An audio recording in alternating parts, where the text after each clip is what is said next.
Hello everybody, it's good to be with you once again for a new edition of Inside Africa. The recent defeat of the M23 rebel group has offered a ray of hope for peace in Eastern Democratic Republic of Congo, and while hundreds of thousands are still displaced, many are returning to their homes to try and rebuild their lives. The Pentecostal church in Kibati, just north of Goma, may have been reduced to ruins by a bomb during fighting between the M23 and government forces in August. But this has not dampened the spirits of the worshippers who have been forced to conduct their Sunday service in the open.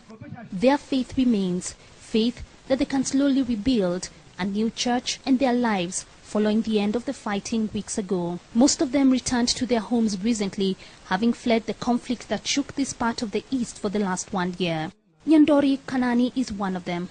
For 3 months, she sought refuge at a church in Munigi and only returned 3 weeks ago. We came back because of the peace. We are hoping it stays this way, even though we don't have much. Our farms are destroyed and we have no food. And these are the reasons that are holding back some, like Venita Hangi.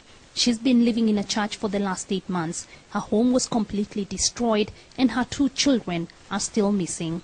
We were separated during the fighting. I don't know where they are. The common thread of depressing experiences cuts across the community here, but the fact that they are returning home safe and sound is a positive start. There's been a difference in the last few weeks. We've seen numbers grow. People are coming back. While we don't have much to offer, we can only encourage them.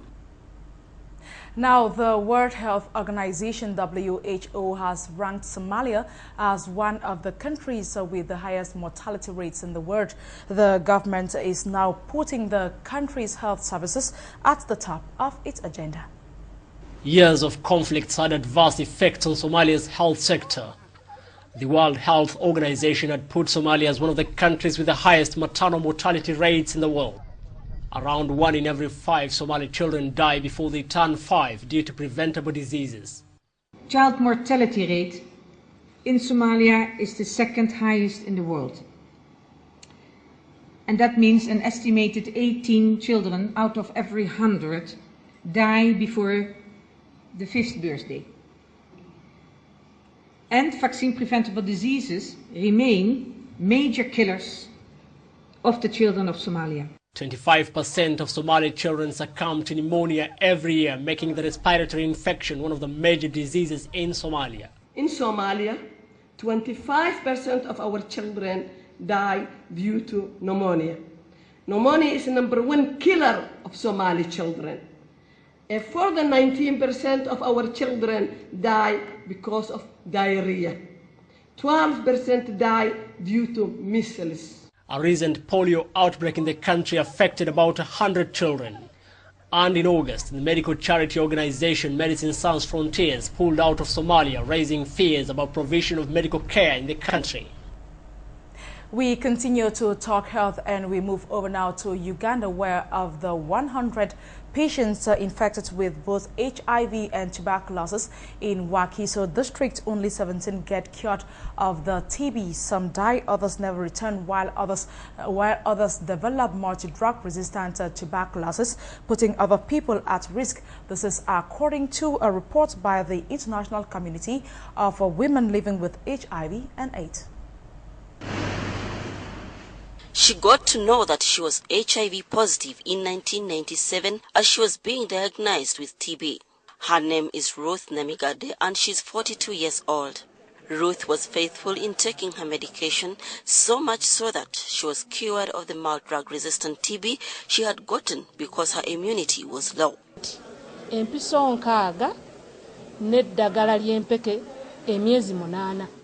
I was put on 60 TB injections and drugs for 8 months, and many of my relatives were scared that I was going to die. Many like her in Wakiso district have a different story. Only 17% of those on TB drugs are cured, according to figures by the National TB Program. The patients are not helped by the fact that the district lacks diagnostic equipment, has low case detection, few health workers who may not be as knowledgeable as these cases require, and there is an inconsistency in following up the patients. The lack of funding, the lack of facilitation to go and do support supervision, the drug stockouts within the health facilities, so they're not even able to give the drugs to the people whom they have been identified. Meeting different stakeholders, policymakers and members from the general community of WAKISO today, the international community of women with HIV/AIDS have been pushing for integration of these services. They have not allocated enough resources to TB.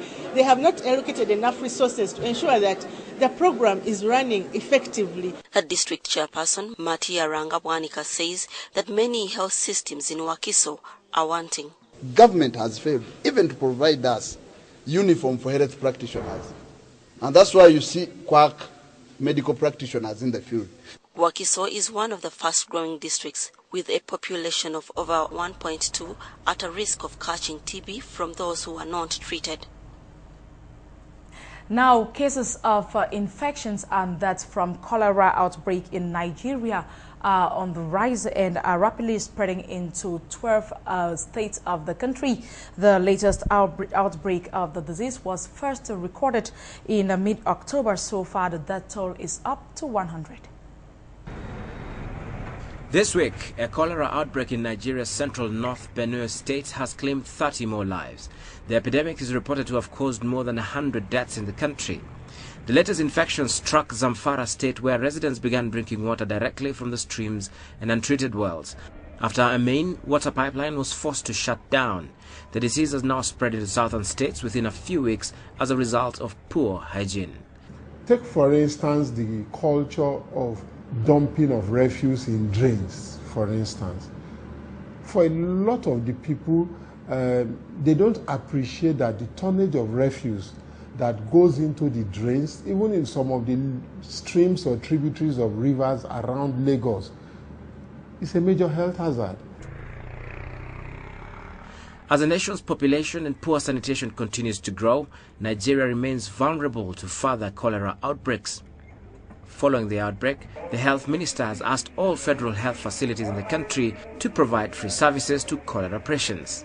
Cholera is a communicable disease that, simply put, if there are poor sanitary methods, now in this part of our world, the developing world, there are still issues with environmental sanitation in terms of people's idea of maintaining basic sanitation practices. The kind of climate that we have, a tropical climate, where when you have rainy seasons, which we've been experiencing of late, it will also enhance the spread of cholera. Cholera is seen as an acute disease. Acute in the sense that it spans between 1 to 6 hours. Someone may have a cholera by morning, by nightfall, is already dead. And one of those things that leads to death is due to the severe water derangement, because individuals who end up coming up with cholera start vomiting and stooling. And when you vomit and stool, you lose a lot of body fluid and also body electrolytes. And you can easily have a derangement of the body electrolyte, and this can rapidly lead to death. In recent years, cholera incidents in Nigeria and the entire West African states have been on the decline. But the poor sanitation, climate change, and an increase in rainfall, the disease has been making a comeback. Let's now make a stop in Ghana, where the Vegetarian Association of Ghana says the notion that vegetarians lack vital nutrients such as protein and vitamin B12 because they do not eat animal products has been proven to be medically false. According to the association, plant-based food are rather high in nutrients needed to build the body's immune system and therefore prevent chronic diseases and other health conditions. Vegetarians' diet consists solely of plant-based foods such as corn, wheat, rice, vegetables, fruits and nuts. However, there are different types of vegetarians whose diet includes milk, fish and chicken. But a vegan is a vegetarian who eats plant products only and uses no products derived from animals at all. Over the years, some medical journals have been on the case of vegans, saying they lack some vital nutrients like calcium, protein and vitamin B12 since those nutrients are mostly found in animal-based foods such as meat and dairy products. Vegetarians say this is not true, especially because medically it has been proven that the daily intake of animal-based foods in large proportions can cause some of the non-communicable diseases. The vegetarians say in order to stay healthy, there is the need to advocate for people to eat plant-based foods instead. The idea that if you are vegetarian, you will not have enough protein and calcium is a lie.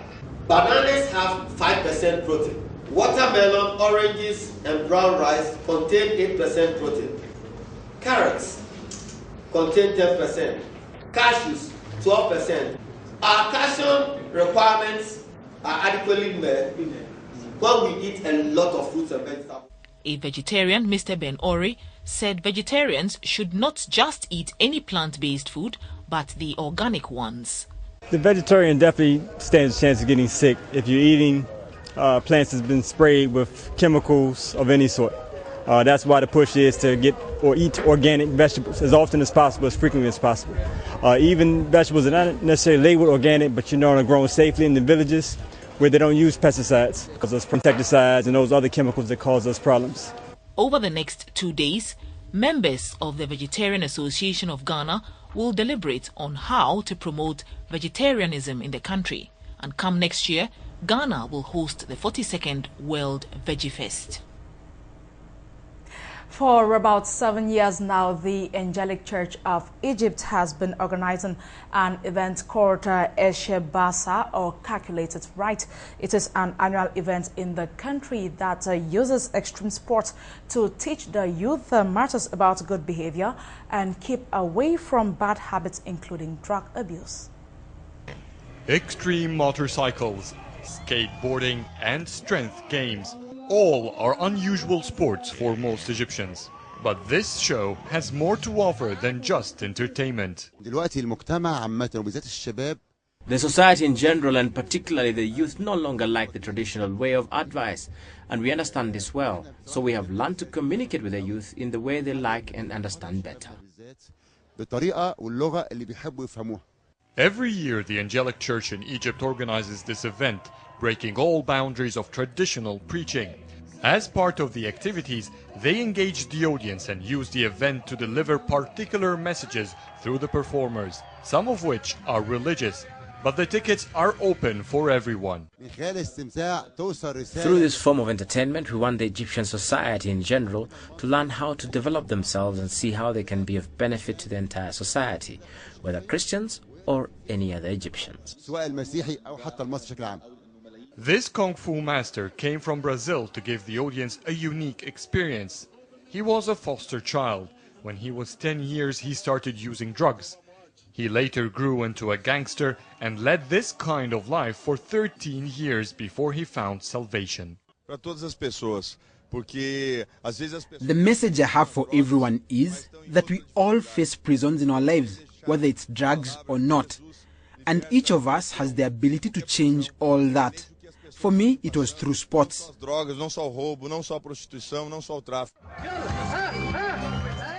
Ehsebha Sah is a life exhibition of failures that have turned into success stories.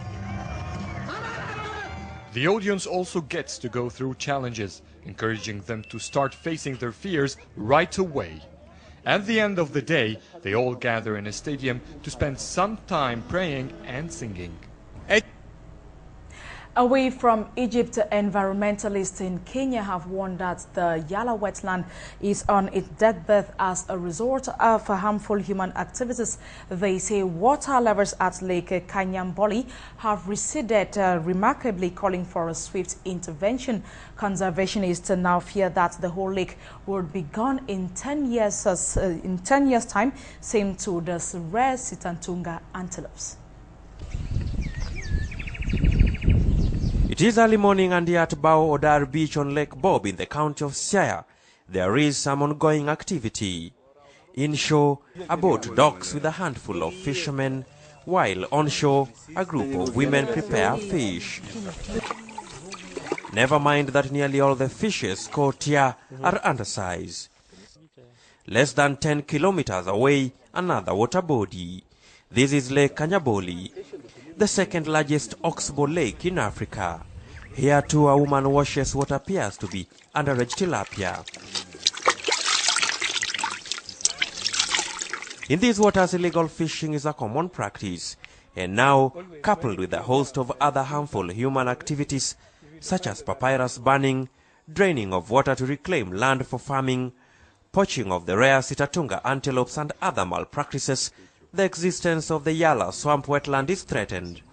And all these interests are bound to conflict one way or another because of the resource being one, and because it's not an integrated, there is no integrated management plan that exists. Everybody is competing for the same interests. A report by the Kenya Wetlands Forum and the East African Wildlife Society titled Rapid Assessment of the Yala Swamp Wetland says the Yala ecosystem is home to thousands of rare species of animals. The swamp is also recognized internationally as a bird watcher's paradise.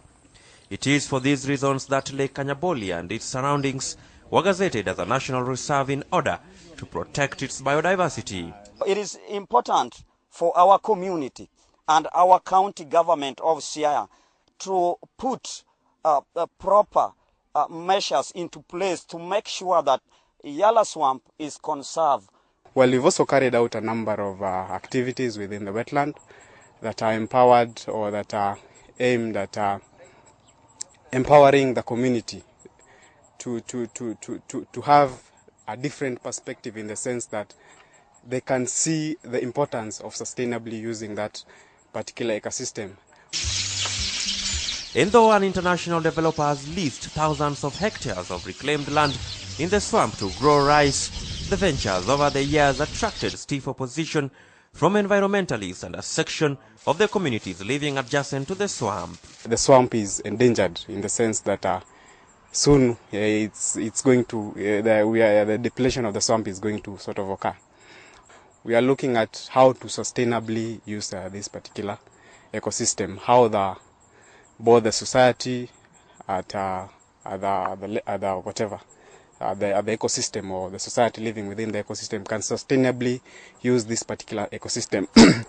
The Yala wetland is a breeding habitat for fish and a purifying body for the water that flows into Lake Victoria. It has been estimated to be between 17,000 and 52,000 hectares. The wetland is also home to Lake Sari and Lake Namboyo. The swamp borders Siaya and Busia counties.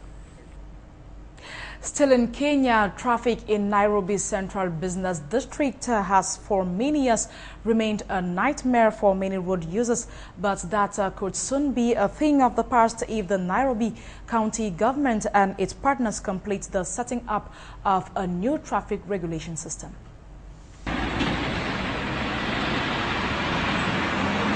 Nairobi residents may have in recent times spotted traffic lights and street cameras installed at major intersections and roundabouts in the city.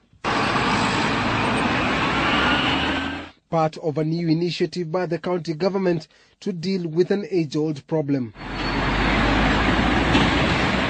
Being a Sunday, we opted to visit some of the trouble spots in the city center, accompanied by Nairobi County Executive in charge of Public Works, Roads and Transport, Evans Ondieki.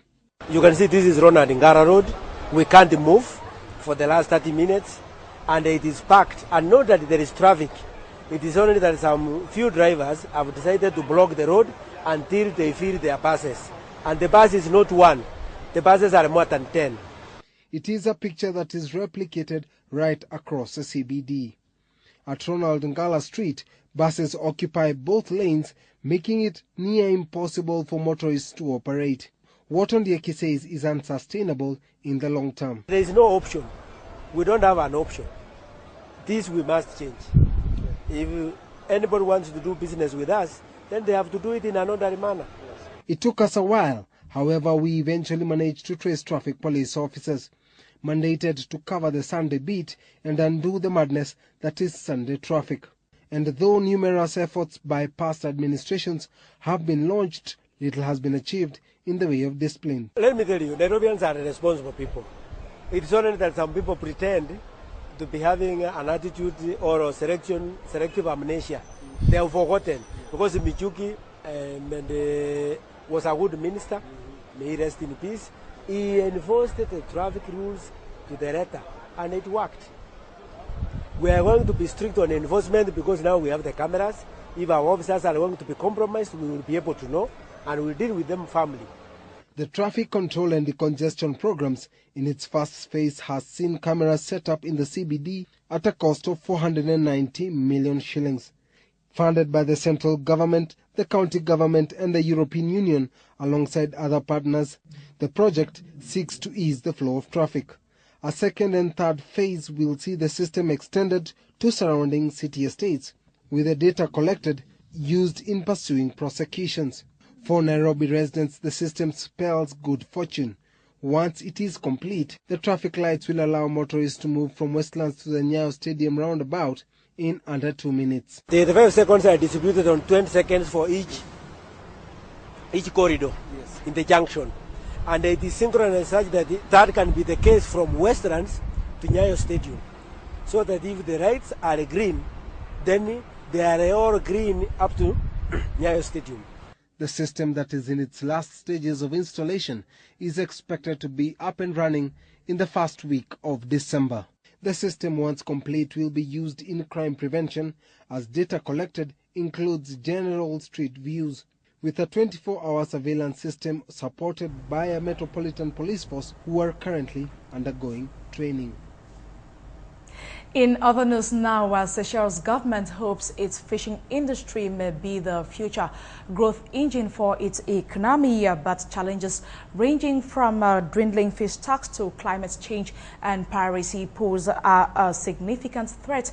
For a long time, tourism has been the economic backbone for the island nation, but after the havoc caused by the 2008 financial crisis, Seychelles was forced to diversify to survive. The Seychelles fishing industry is the second biggest alongside tourism, and the government is making significant strides to develop it further. The European Union has invested in the development of an industrial port, not only to enhance fishing, but also to create a value chain for locals.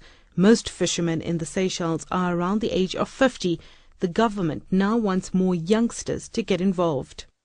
It cannot only be caught and exported just like that, or by foreigners catching the fish and put it on the foreign market.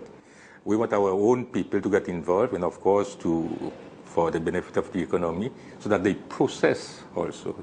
But there are challenges. At the top of the list is the protection of fishing stocks. Seychelles has joined several countries, including Mauritius, Madagascar and South Africa, to ensure proper management of resources in the region. Climate change has resulted in rising sea levels and water temperatures, which means that fish are moving deeper into the ocean where it's cooler. No, the seas change a lot. Because now, usually at Southeast, you don't get strong current. But this year, it's very difficult and the current is very strong. The first time at Southeast, we get very strong current. This is the first time in all my life. And with the threat of Somali pirates operating in the Indian Ocean, fishermen are vulnerable to armed robbery and kidnapping, making them reluctant to venture into deeper waters. We had to put measures in place to ensure that once they go out, they are well secured, in the sense that they can do the activities as usually done. Technologically, the industry has also fallen behind, with boats not equipped to receive up-to-date information on changing weather, tides and currents. There's much more to be done in terms of where to go, how to fish, different time of the year, and depth also. The skippers have to be more trained to know what temperature, bait, the current, all these things need to be really understood. The Seychelles fishing industry may soon become as big as the tourism industry, but this depends largely on the effective management of its natural resources. That report from Seychelles brings us to the end of this edition of the program. Thanks for watching, and please stay tuned for more news on AFRIQUE Media.